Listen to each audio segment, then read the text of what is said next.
This is IGN. This is your IGN review of 28 Years Later, by Tom Jorgensen. 28 Days Later is widely credited with vivifying zombie movies in the early 2000s.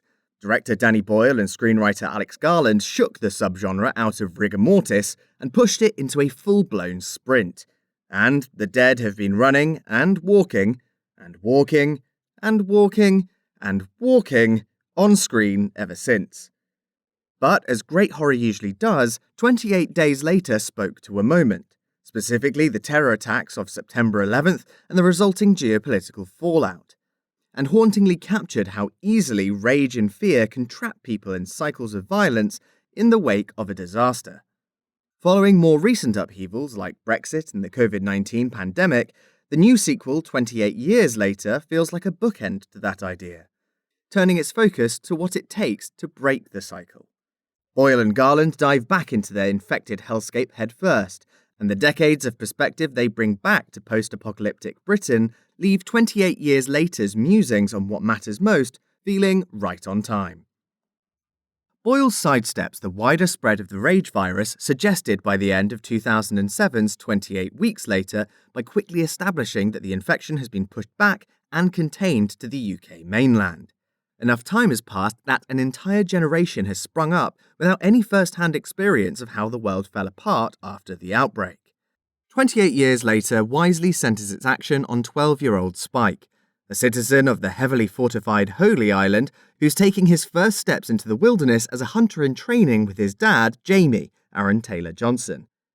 Young enough to want to bring a toy on the hunt, but old enough to know that's kid stuff, Spike's vulnerability and bravery are at constant odds as he witnesses the terrors of the rage virus. Williams, in his film debut, effortlessly shoulders the swings between those poles, helping ground 28 Years Later in an emotional realism that evokes what Cillian Murphy achieved in 28 Days Later. Yes, Spike makes mistakes and hesitates, but rarely, if ever, do these feel like the actions of a helpless child in such a cruel world. Instead, Boyle consistently drives home the idea that Spike and his peers have been forced to grow up too quickly. The way Holy Island's citizens are lionizing Spike's ascension to the hunter role, good-natured though it is, has a haunting violence begets violence quality to it, underlined by the montages of child soldiers and the war poetry of Rudyard Kipling peppered into the edit. Holy Island makes for an effective, if not all that subtle, microcosm of isolationism. The threats that seem to get under the citizens' skin most, like Ralph Fiennes' Kelson, will feel deeply familiar to anyone who hasn't been living under a rock for the last 5 years. Boyle chases the guerrilla filmmaking textures of 28 Days' groundbreaking digital cinematography by shooting 28 Years Later mostly on iPhone 15 Max Pros. The small size of those phones compared to big, unwieldy movie cameras does allow for seriously kinetic coverage during the action scenes. As Boyle himself dubbed it, there's a poor man's bullet time effect, accentuating some kill shots that look so cool the first time, but loses just a bit of its luster by the 5th or 6th deployment.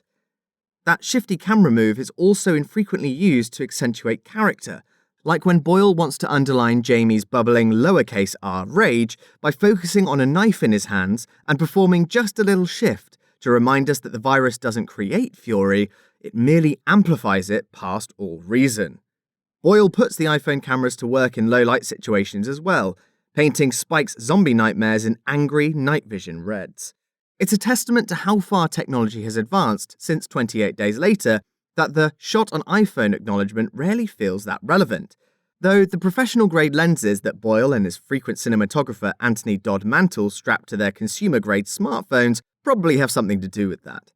They highlight the beauty of the British countryside so well that it never feels like an unfavourable trade for 28 Days' chillingly empty London. Drone shots similarly add a propulsive new view on the action, weaving in and out of groups of infected with dizzying speed. 28 Years Later finds Danny Boyle and Alex Garland mining the last 2 decades of cultural strife to build a timely coming-of-age story full of beauty and brutality in equal measure. Newcomer Alfie Williams ably shoulders the harrowing plot, flanked on either side by similarly strong performances from Aaron Taylor Johnson and Jodie Comer. Boyle has plenty of new tricks up his sleeves for how to shoot 28 years later in a way that evokes the spirit of the original without copying it. And the same goes for the action, which feels more like an evolution of 28 Days Later's self-assured perspective on infested carnage rather than an attempt to outdo the running, biting hordes of imitators it inspired. Its scope is much more narrow than 28 Days Later's, but its message is just as powerful. 28 Years Later's IGN score? 9 out of 10. Thanks for listening to IGN. My name is Barnaby Chadwick, and for the latest game and movie reviews, visit us at IGN.com. Spoken Layer.